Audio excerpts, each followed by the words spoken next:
چونکہ عدنان کا حضرت اسماعیل علیہ السلام کے خاندان سے ہونا قطعی اور یقینی تھا، اس لیے وہ صرف اس بات کو کوشش کرتے تھے کہ عدنان تک سلسلہ نسب صحیح طور سے نام بیان پہنچے۔ اوپر کے اشخاص کا نام لینا غیر ضروری سمجھتے تھے، اس لیے چند مشہور آدمیوں کا نام لے کر چھوڑ دیتے تھے۔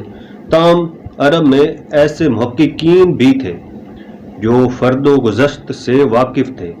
علامہ طبری نے تاریخ میں لکھا ہے کہ مجھ سے بعض نسب دانوں نے بیان کیا کہ میں نے عرب میں ایسے علماء دیکھے جو معاد سے لے کر حضرت اسماعیل علیہ السلام تک 40 پشتوں کے نام لیتے تھے اور اس شہادت میں عرب کے اشعار پیش کرتے تھے۔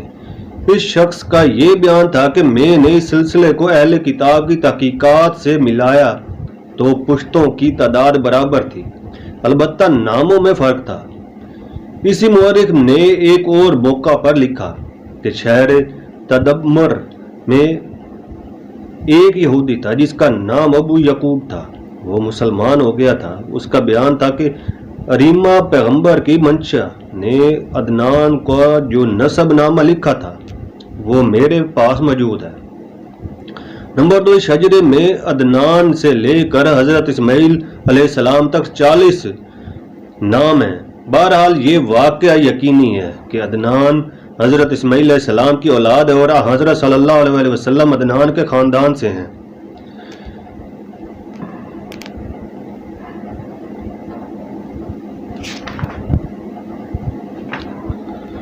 بنائے خاندان قریش۔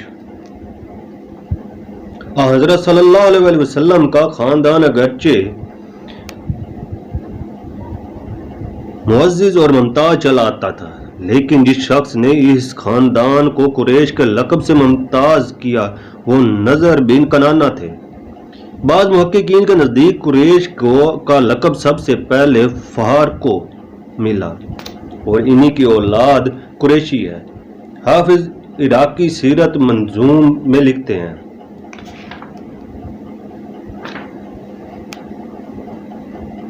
نمبر 1، تاریخ طبری مطبوعہ یورپ جلد 3 صفحہ 1118۔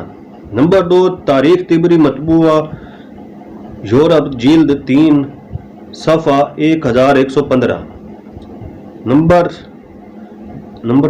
3، تاریخ عرب کا ایک حرف کا اس کا مشاہد ہے، لیکن مارگوئیلس نے نہایت کوشش کی ہے کہ حضرت صلی اللہ علیہ وسلم کے خاندان کو متبذل ثابت کیا جائے۔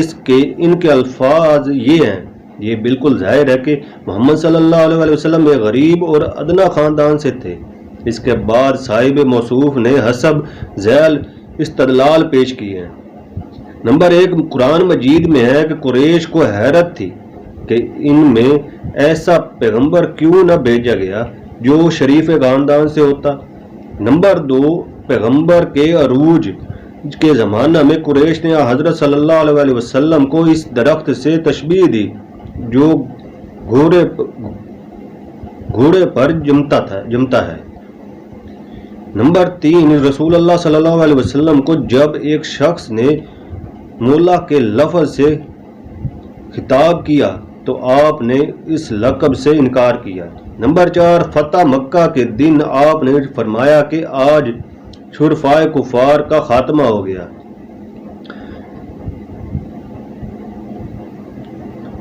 قرآن شریف کے الفاظ یہ ہیں، یعنی کفار کہتے ہیں کہ یہ قرآن 2 شہروں مکہ و طائف کے کسی رئیس پر کیوں نہ اترا۔